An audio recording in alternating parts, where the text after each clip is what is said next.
अस्सलामुअलैकुम। Programme night addition में हम आपको खुशामदीद कहते हैं। नाजरीन, पाकिस्तान पीपल्स पार्टी की लाखों तरदीदों और वजाहतों के बीचों बीच आसिफ अली जरदारी और बिलावल भुट्टो जरदारी यानी बाप और बेटे में तर्ज सियासत को लेकर इख्तलाफात की अफवाहें गर्म हैं।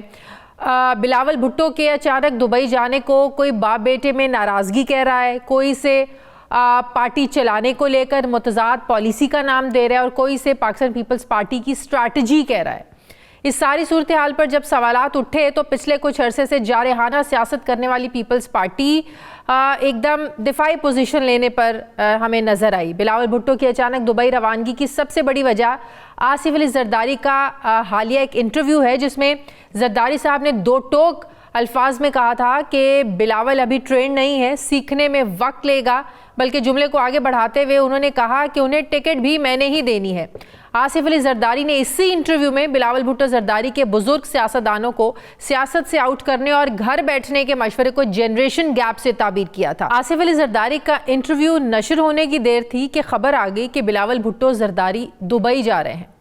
पीछे पीछे जरदारी साहब भी चले गए। इंटरव्यू करने वाले सीनियर सहाफ़ी हामिद मीर ने भी इस बात की तस्दीक की है कि जैसे ही इंटरव्यू की खबर ब्रेक हुई तो जरदारी साहब को उनके सामने बिलावल का फ़ोन आ गया और ये भी पता चला कि बाबों की सियासत पर बिलावल भुट्टो के बयानिए पर पार्टी के अंदर भी तहफ़्फ़ुज़ात पाए जाते हैं। दूसरी तरफ पाकिस्तान पीपल्स पार्टी का भी यही मानना है कि पार्टी के अंदर कोई इख्तलाफ है, ना बाप बेटे में किसी किस्म की दूरियां हैं, बल्कि बिलावल भुट्टो एक तयशुदा प्लान के मुताबिक दुबई गए हैं और 2-3 रोज में वापस भी आ जाएंगे। लेकिन जाहिर है जब तक बिलावल भुट्टो वापस नहीं आएंगे ये क़यासराइयाँ भी ऐसे होती रहेंगी, बल्कि जोर पकड़ती रहेंगी।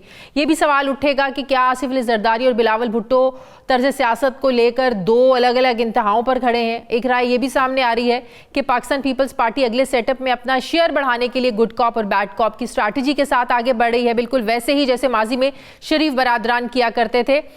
यानी एक बड़ा भाई नवाज शरीफ अगर वोट को इज्जत दो का नारा लगाता था तो छोटा भाई शहबाज शरीफ खिदमत को इज्जत दो की बात करते थे। एक तासुर ये भी है कि बिलावल भुट्टो जरदारी अपने आप को जरदारी साहब के ट्रेडमार्क लेगेसी, जिसमें जोड़ तोड़ की सियासत, मुफाहमती पॉलिसी और डीलें शामिल हैं, वो अपने आप को इसे डिस्टेंस करना चाहते हैं, दूर करना चाहते हैं, ताकि वो चेयरमैन पीटीआई की तरह नौजवान नस्ल के लीडर बन सकें।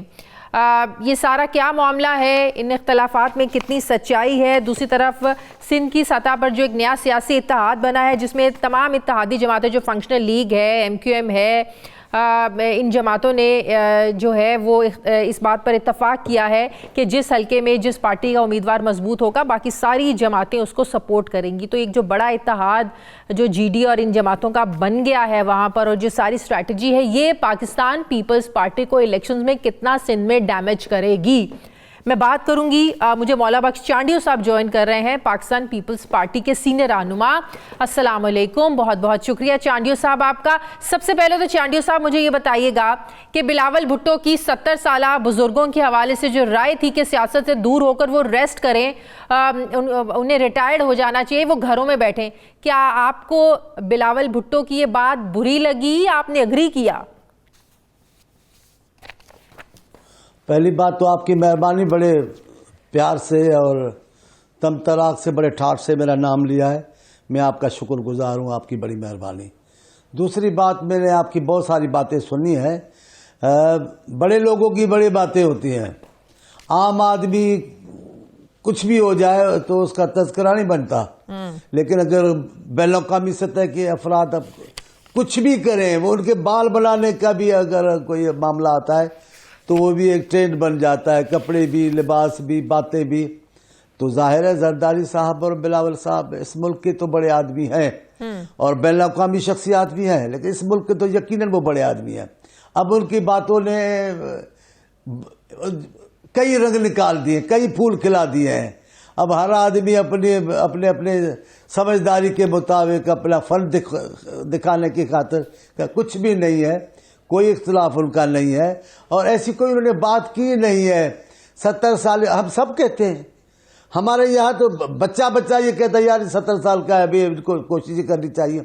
इसका मतलब 70 साल वालों से नफरत नहीं है, कैसे हो सकती है? बात नफरत की तो की नहीं बिलावल भुट्टो ने, माफ कीजिएगा, माफ कीजिएगा चांडियो साहब, उन्होंने ना तो नफरत का इजहार किया, ना ही कोई नेगेटिव वे में उन्होंने बात की। बिलावल भुट्टो का मतलब ये था कहने का कि 70 साल के बुजुर्ग घर बैठ जाए, उनका मतलब था कि नौजवान नस्ल को अब आने दें, आप हमें मौका दें, आप लोग रेस्ट करें। ये नफरत नहीं है, नफरत का एलिमेंट तो इसमें है ही नहीं। अल्लाह आपको खुश रखे, अल्लाह आपको खुश रखे। आपने बड़ी अच्छी तशरीह की है।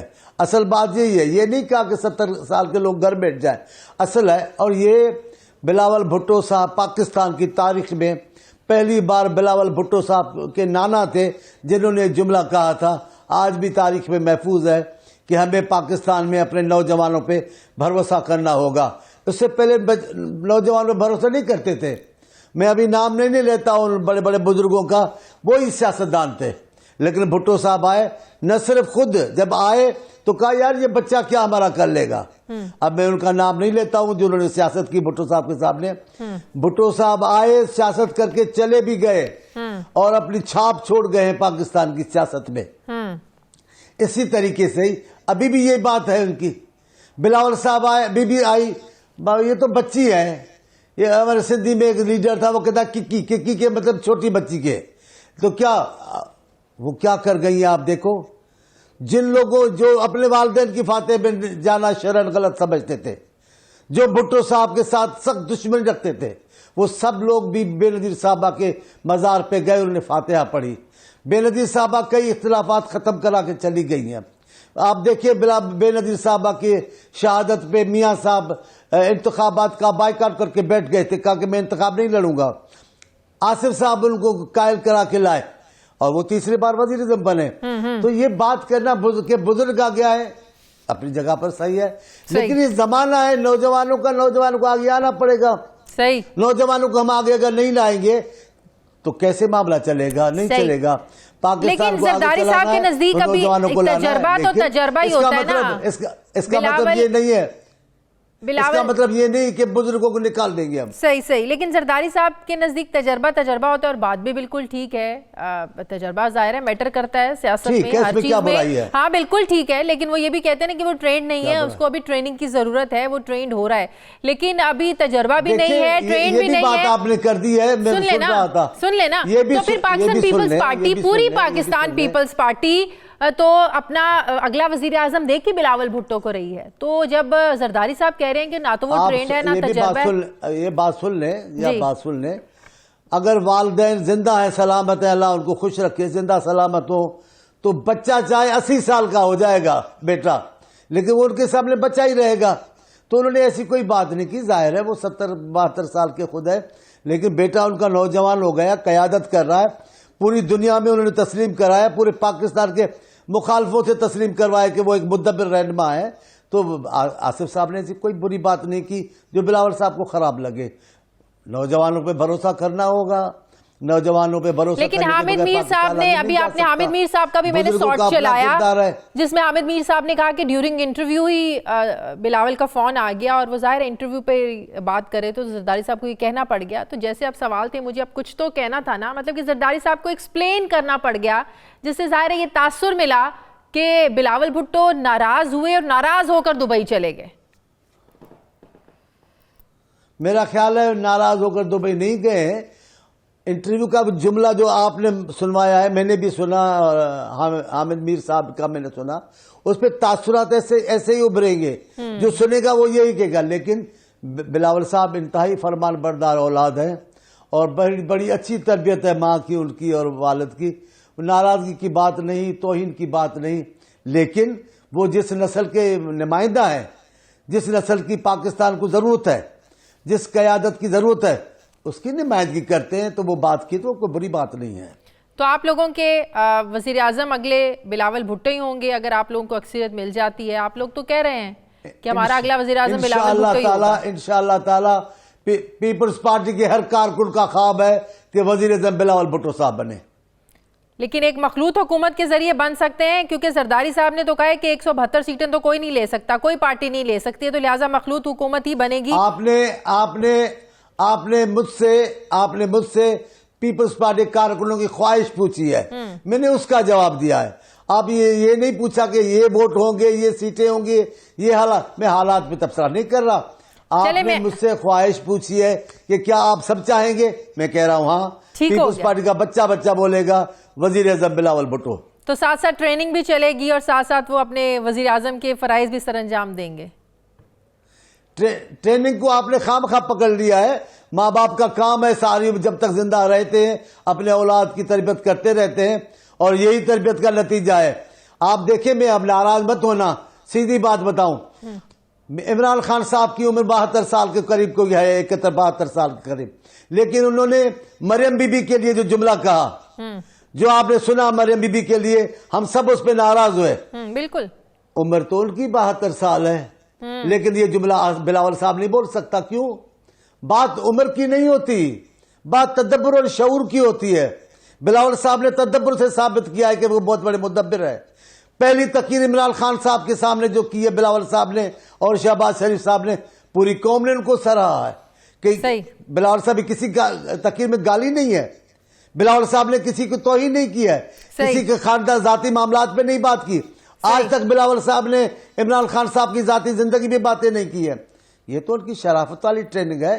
वो बात ठीक है, लेकिन पब्लिकली ये बात करना ठीक है। पब्लिकली बच्चे का कॉन्फिडेंस शेक होता है। अगर चलें ठीक है, वो उसको बिलावल 40 साल का 50 साल का भी हो जाए, ज़रा जरदारी साहब के लिए तो एक बच्चा रहेगा, लेकिन पब्लिकली ये बात करना ये बच्चे का कॉन्फिडेंस शेक भी करता है इससे। कोई नहीं, हम इसको बुरा, मैं पीपल्स पार्टी कारकुन हूं, मुझे तो बुरा नहीं लगता कि वो बालिग की हैसियत में भी और कायद की हैसियत में भी, एक पार्टी के सरबराह की हैसियत से भी अगर वो कहते तो क्या बुराई है, हम तो उसको बुरा नहीं समझते। आपने बात का पतंगड़ बना दिया है कि वो क्या ट्रेनिंग की बात की है। सारी उम्र माँ बाप ट्रेनिंग करते हैं, ये ट्रेनिंग का तो नतीजा जो बिलावल साहब ऐसे हुए हैं। दूसरी तरफ की ट्रेनिंग आपने देख ली है। लेकिन जो तर्ज सियासत है जरदारी साहब का और बिलावल साहब का, वो बिल्कुल मुख्तलिफ है, सोच भी मुख्तलिफ है, तर्ज सियासत भी मुख्तलिफ है। फिर जरदारी साहब ने 4P और 3P की भी बात कर दी। मेरा पूरा सवाल सुन ले चांडियो साहब, प्लीज पूरा सवाल सुन ले, पूरा सवाल सुन ले। उसके बाद ये मुख्तलिफ जो सोच है बाप और बेटे के दरमियान, क्या ये आप लोगों को, पार्टी कारकुनान को, दूसरे पार्टी लीडर्स को कंफ्यूज नहीं करती है कि भाई हमें किस पॉलिसी के साथ चल रहे हैं, हमें किस सोच के मुताबिक पार्टी को आगे लेकर चल रहे हैं? क्या आप लोग कंफ्यूज नहीं होते? ठीक है, ठीक है, ठीक है। जब से पीपल्स पार्टी बनी है, पीपल्स पार्टी के सारे मुखालिफिन कंफ्यूज हैं, जबकि पीपल्स पार्टी का अपना कारकुन एक भी कंफ्यूज नहीं है। उनको आज भी कहते हैं भुट्टो जिंदा है। दुनिया को समझ में नहीं आती है वो कैसे जिंदे हैं। हंसी मजाक हमारी उड़ाते कि जिंदा है, हम कहते हैं जिंदा है। इसी तरह से आसिफ साहब की बात या बिलावल साहब के मौक़िफ़ आपको पीपल्स पार्टी के मुखालिफिन को लगता है हैरान कुन और परेशान कुन। हम तो परेशान नहीं है, भला परेशानी हमारी है। आपको तानू की हो गया जी, सबके सब लग गए इस बात में। उन्होंने यूं कह दिया है तरबियत, माँ बाप का काम है तरबियत करना, हमें कबूल है। बिलावल भुट्टो हमारा लीडर है, उनके वालिद साहब आसिफ साहब हैं, तरबियत उनकी जिम्मेदारी है। आज जो अच्छाइयां हैं उनमें आसिफ साहब भी शरीक है। इसमें नाराजगी की, गुस्से होने की तो कोई चीज नहीं है। ठीक है, अब जरा थोड़ा आगे बढ़ें, सिंध की सियासत पर जरा बात करें।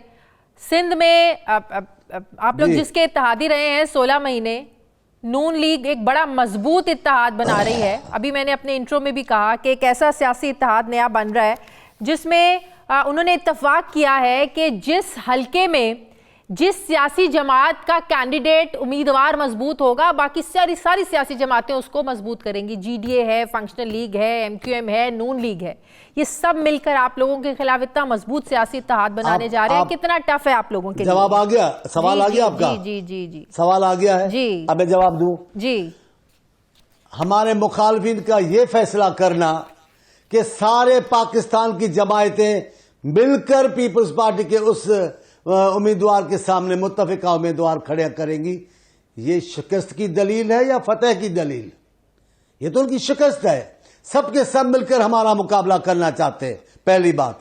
दूसरी बात, नून लीग ने ये कोई नई बात नहीं की, इससे पहले भी वो ऐसी कोशिशें कर चुकी है।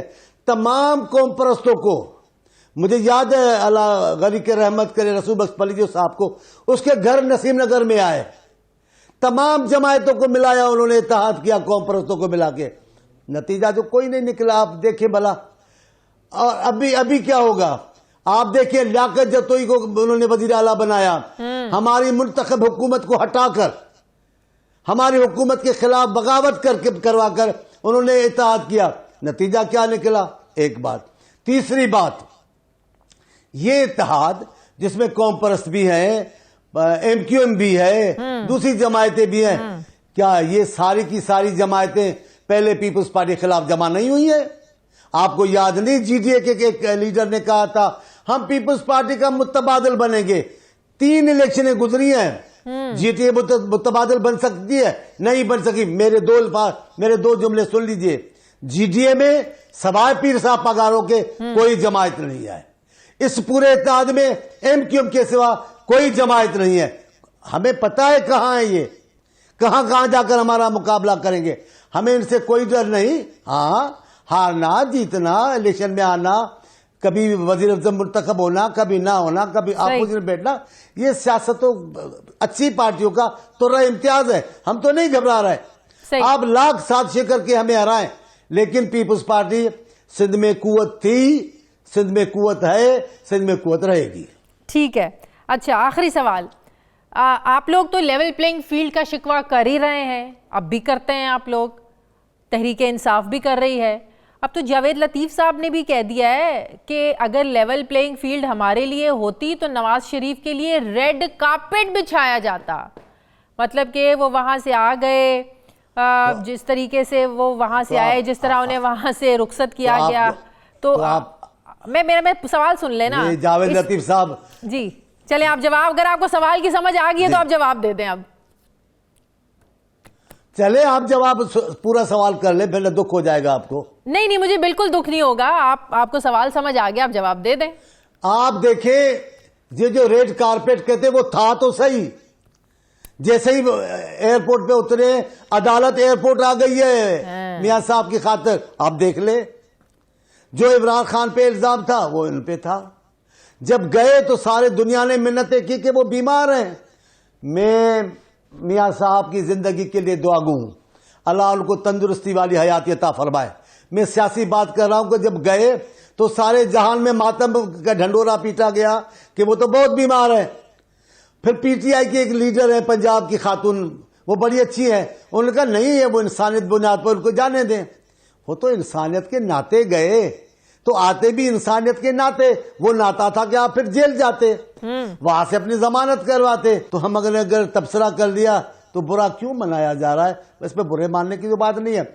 हमें नाराजगी, कोई नाराजगी नहीं है। हम सीधी बात करते हैं। सिंध डूब रहा था, सिंध तबाह हो रहा था सैलाब में। हम जिस हुकूमत के साथ हिस्सेदार थे, जिसके वजीर आजम की तारीफों के ढंडोरे बजा रहे थे, उस वजीर आजम ने 1 रुपया भी हमारी मदद नहीं की। उसने सिंध की कोई मदद नहीं की। बिलावल साहब चीखते चिल्लाते रहे, हमारे वजीर आला सैयद मुराद अली शाह चीखते चिल्लाते रहे, हमारी कोई नहीं सुनाई गई।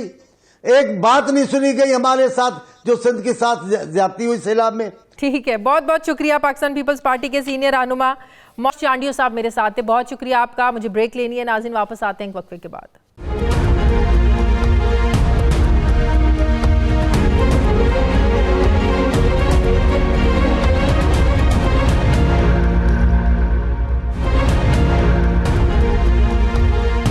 ब्रेक के बाद एक बार फिर से आपको खुशामदीद कहते हैं नाजरीन। एन इलेक्शन के वक्त इलेक्शन कमीशन ने इंट्रा पार्टी इलेक्शन को लेकर PTI को मुश्किल में डाल दिया है।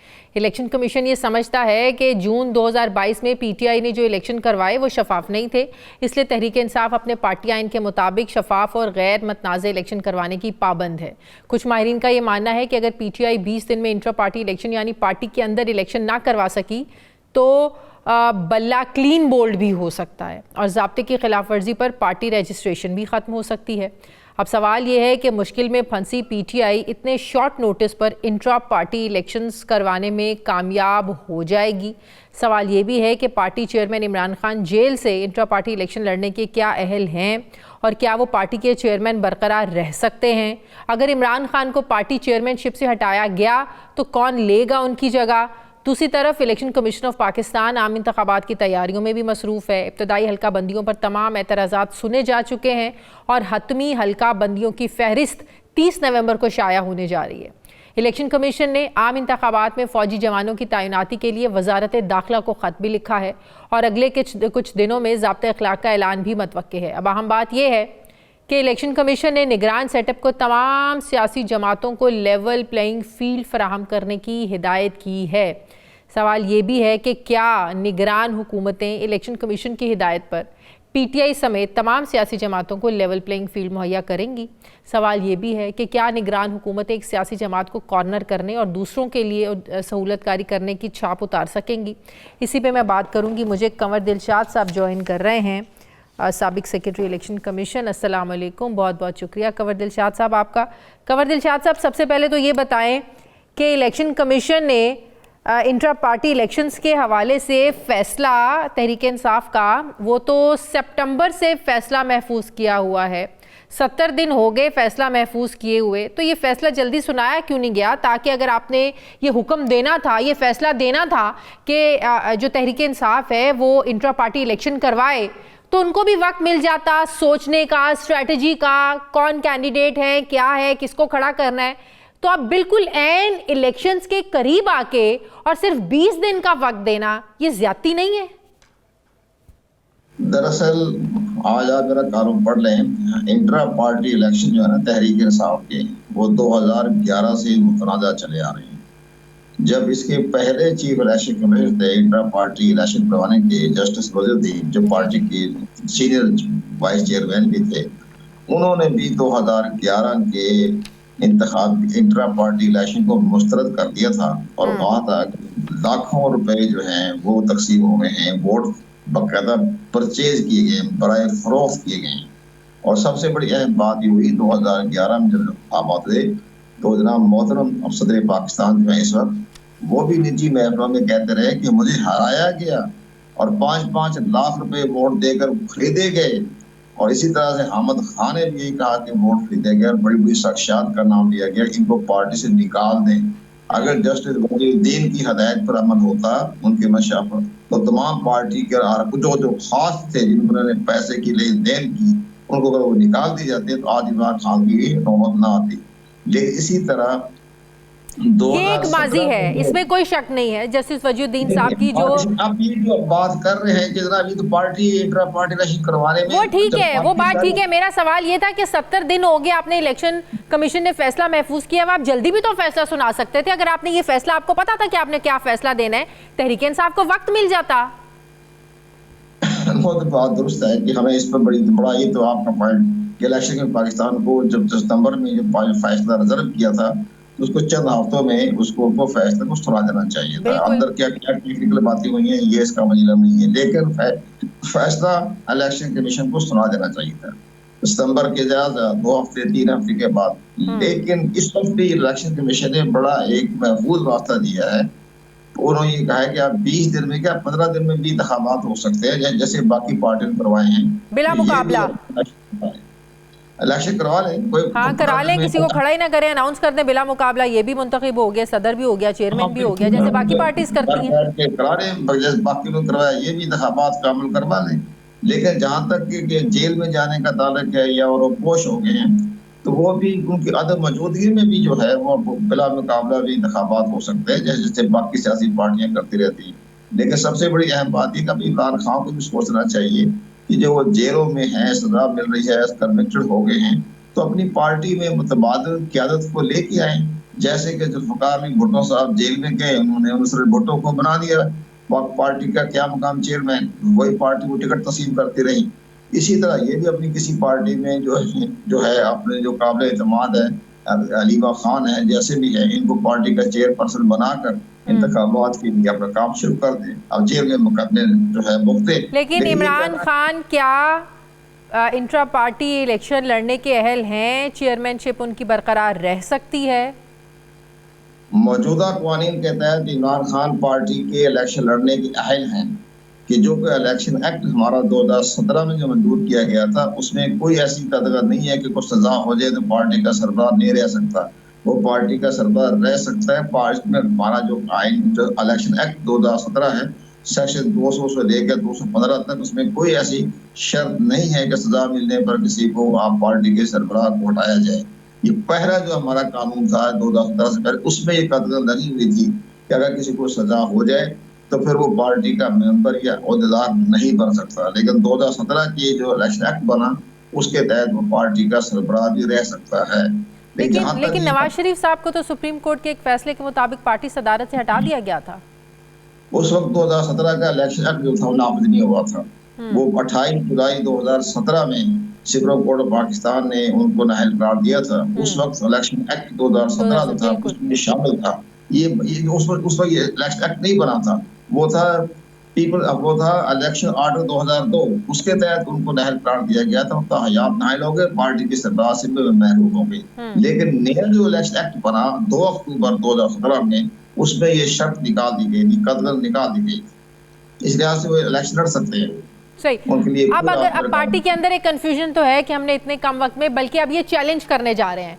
तहरीक इंसाफ ने कहा है कि हम इस फैसले को चैलेंज करेंगे। कौन सा बेहतर फोरम है वो चैलेंज करें और इसके क्या कॉन्सिक्वेंसेस हो सकते हैं? इलेक्शंस भी सर पे हैं, फिर वो अपना दरख्वास्त भी दे देंगे, चैलेंज भी कर देंगे, फिर उस फैसले का इंतजार करना पड़ेगा या अदालत को जल्द फैसला देना पड़ेगा इलेक्शंस की डेट को मद्देनजर रखते हुए? वो हक है, उसमें लिखा हुआ है फैसले में, उसमें बाकायदा जो हमारा इलेक्शन एक्ट है उसमें लिखा हुआ है कि इलेक्शन कमीशन पाकिस्तान के फैसले के खिलाफ वो जो हमारा सेक्शन है, जो मैंने हवाला दिया है 208, 207 और रूल जो है 158, उसमें और उसके बाद सेक्शन 209 है, उसमें अगर किसी फैसला, और 215 भी आता है। अब 215 में लिखा हुआ है कि जिस पार्टी के बारे में फैसला हो तो सुप्रीम कोर्ट ऑफ पाकिस्तान में अपील कर सकते हैं। अच्छा। ये तो उनको राइट बनता है, उसको राइट, लेकिन मुमकिन है election supreme court of Pakistan को रिलीफ दे दे और कहे कि फिलहाल तो फिर तो देखिए ना, सुप्रीम कोर्ट में मामला जाएगा, टाइम गुजरता जाएगा, फिर इनके दिए हुए 20 दिन की जो डेडलाइन है उसका क्या बनेगा? तो ये तो बहुत ज्यादा चीजें कंट्रोवर्शियल हो जाएंगी। नहीं, इसका तो आसान तरीका ये कि अपनी पार्टी का इलेक्शन करवा रहे हैं और जैसे बाकी पार्टी को मद्देनजर रखे, ये 1 हफ्ते में पार्टी का इलेक्शन हो जाएगा। बेहतर तरीका यही कि पार्टी का इलेक्शन करवा दें, क्योंकि 15 दिसंबर से पहले इलेक्शन शेड्यूल जारी हो जाएगा, तो 3 दिन के अंदर अंदर कागजात नामजदगी वसूल करने का टाइम आ जाएगा। तो ये आपकी बात दुरुस्त है कि टाइम बहुत शॉर्ट रह गया। इसका आसान तरीका ये तो 7 डेज 10 दिन में अपनी पार्टी का इंतखाबात करवा लें और अदालतों को चक्कर ना लगाएं, इंटर पार्टी इलेक्शन करवाएं और जिसके कानून के मुताबिक, और कोई खतरा नहीं हो जेल में बैठ के भी बिला मुकाबला भी हो सकता है। और अगर नहीं होता, और अगर ये करवाने में इस टाइम ड्यूरेशन में नहीं तहरीक इंसाफ इलेक्शंस करवा पाती, क्या इसके कॉन्सिक्वेंसेस हो सकते हैं? क्योंकि कहा जा रहा है कि आईपीपी ने भी बल्ले के निशान के लिए जो है ना वो रिक्वेस्ट की हुई है, दरख्वास्त दी हुई है इलेक्शन कमीशन को। तो ये कहा जा रहा है कि शायद उसी चीज़ को मद्देनजर रखते हुए कोई साजिश हो रही है तहरीक इंसाफ के खिलाफ, के बल्ले का निशान ही उधर चला जाए, तो सारी चीज़ें ही जो है ना वो मलियामेट कर दी जाए तहरीक इंसाफ की। तो ये भी एक जो है ना वो मिथ सामने आ रही है। नहीं, ये तो इलेक्शन कमीशन पाकिस्तान के पास इख्तियारात हैं कि अगर इंटर पार्टी इलेक्शन नहीं होता तो वो तो सेक्शन 209 की खिलाफ वर्जी होगी।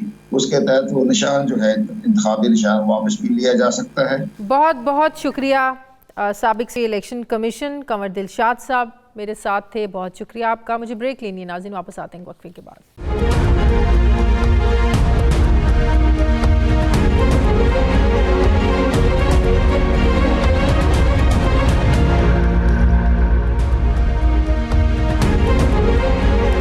ब्रेक के बाद एक बार फिर से आपको खुशामदीद कहते हैं नाज़रीन। पाकिस्तान की हिचकोले खाती मैशियत के लिए कुछ अच्छी खबरें भी आना शुरू हो गई हैं। अब कहा जा रहा है कि आम इंतखाबात से पहले यानी जनवरी तक मुल्क में अरबों डॉलर की सरमायाकारी का जो रास्ता है ये हमवार हो जाएगा। ये खदशा था कि फ़लस्तीन में जंग की वजह से ये जो सरमायाकारी है ये लेट भी हो सकती है। अहम इस्लामी मुल्क कुवैत की तरफ से 7 मंसूबों में 10 अरब डॉलर की सरमायाकारी जल्द आने का दावा है। अब निगरान काबीना ने इन मंसूबों की मंजूरी भी दे दी और जल्द वज़ीर-ए-आज़म अब कुवैत जाकर इन मुआहिदों पर दस्तखत भी करेंगे। इसके अलावा खुसूसी सरमायाकारी सहूलत काउंसिल यानी SIFC दोस्त ममालिक से रब्ते भी करेगी। कहा जा रहा है कि जो अरब रियासतें हैं ये पाकिस्तान में अरबों डॉलर की सरमायाकारी करने जा रही हैं। सिर्फ यही नहीं, वज़ारत तिजारत ने मुल्की बरामदात 100 अरब डॉलर तक ले जाने का मिशन भी तैयार किया है। ये कितना प्रैक्टिकल है, कितना आसान है इस टारगेट को लेके जाना।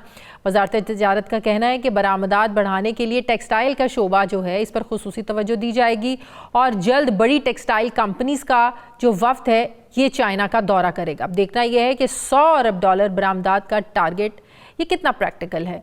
अहम बात यह है कि पाकिस्तान स्टॉक एक्सचेंज पिछले 2 हफ्तों से ये भी अच्छा परफॉर्म कर रही है। 100 इंडेक्स 100 इंडेक्स मुल्क की तारीख में पहली बार 58,000 की बुलंद तरीन सतह पर पहुंचा है, जिसका मतलब यह है कि जो सरमायाकार हैं उनका एतमाद भी बहाल हो रहा है और इसे मईशत की बहाली के लिए भी बड़ा पॉजिटिव समझा जा रहा है।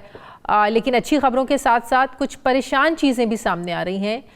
निगरान वज़ीर ख़जाना ने बताया है कि एक तो पाकिस्तान का जो बैरूनी कर्ज़ है ये मुल्की इकॉनमी के 44% तक बढ़कर गैर पायदार सतह तक पहुंच गया है, जिसकी वजह से सूद की अदायगी में बहुत मुश्किलात हो रही हैं। इसके अलावा रवा माली साल के दौरान 3.5% GDP ग्रोथ का जो टारगेट था ये भी अचीव नहीं हो सकेगा और GDP ग्रोथ 2% से 2.5% तक ही रहेगी। वज़ीर ख़जाना शमशाद अख्तर ने यह भी बताया है कि बीमार हुकूमती इदारों की वजह से मुल्की मईशत को 500 अरब रुपए के नुकसानात हो चुके हैं। आने वाले दिनों में मईशत में क्या बेहतरी लाई जा सकती है? जो मुल्की मईशत पर भारी पड़ने वाले जो इदारे हैं, जिनको बीमार इदारे अब कहा जा रहा है, इनका जो प्राइवेटाइजेशन का प्रोसेस है ये कब तक मुकम्मल होगा? मैं बात करूंगी डॉक्टर खाकान नजीब साहब हैं, माहिर मईशत, वो मुझे ज्वाइन करें। अस्सलाम वालेकुम, बहुत बहुत शुक्रिया डॉक्टर साहब आपका। डॉक्टर साहब, सबसे पहले तो हम भी अच्छी चीज़ पहले डिस्कस कर लेते हैं। SIFC जिसकी छतरी के तले निगरान हुकूमत ज़ाहिर एक मुल्क को दुरुस्त समत में लेकर चलना चाह रही है। कुवैत से भी जो मंसूबों इन्वेस्ट करने की जो बात हो रही है और बाकी अरब रियासतों से भी जो हमारी हुकूमत है वो कांटेक्ट कर रही है और बड़ी उम्मीद, बड़ा पॉजिटिव इसको समझा जा रहा है कि अरब जो ममालिक हैं वो पाकिस्तान में इन्वेस्ट करेंगे। ये कितना पॉजिटिव है और कितना प्रैक्टिकल है कि निगरान हुकूमत ये अपने इस अरसे में ये करवा सके? बिस्मिल्लाहिर्रहमानिर्रहीम। शाज़ी, आपने इस वक्त मईशत का सामने रखा है। आपने 3 बातें की। आपने कहा एक तो IMF का प्रोग्राम है, उसके तहत कुछ आपने मेजर्स लिए, कुछ एडजस्टमेंट्स, उससे आपने जैसे कहा मैक्रो इकोनॉमिक स्टेबिलिटी के जो अर्ली साइंस हैं एक्सटर्नल सेक्टर पे दिखाई दे रहे हैं। कुछ फिस्कल को आपने संभालने की कोशिश की है, यानी कि मालियाती खसारे को। नंबर 2, आपने एक एडमिनिस्ट्रेटिव एक्शंस लिए हैं, उससे कुछ रुपए को तकवीत मिली है। कुछ आपने स्मगलिंग को रोका, कुछ होर्डिंग को रोका, कुछ अफगान ट्रांजिट रेट को।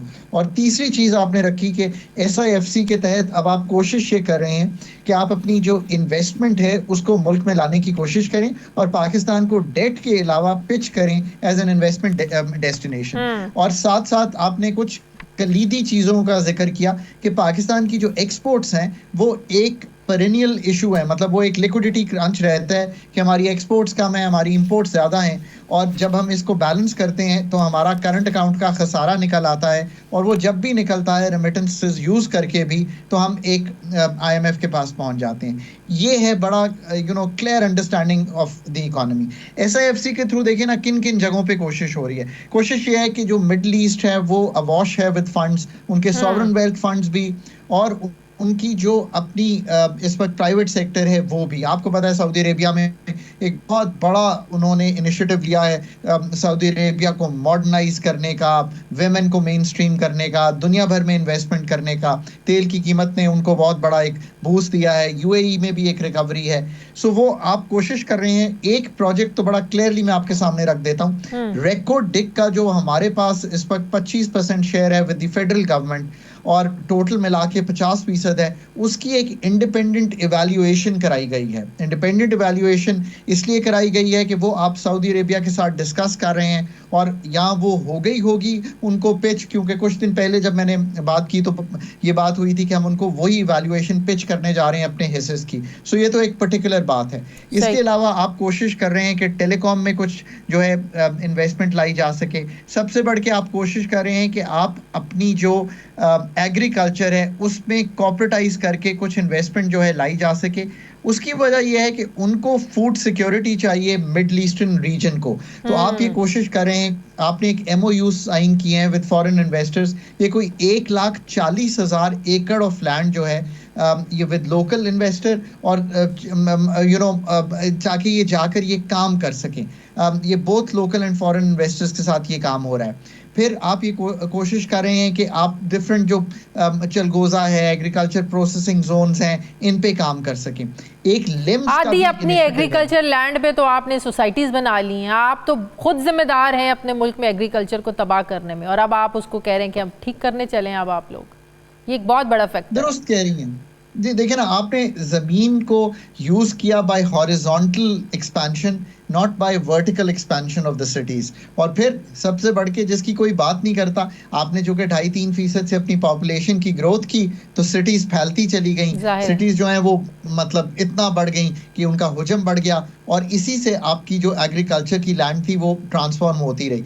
अब आप कोशिश ये करें, देखिए कोई लो हैंगिंग फ्रूट नहीं है पाकिस्तान के पास सवाए एग्रीकल्चर के।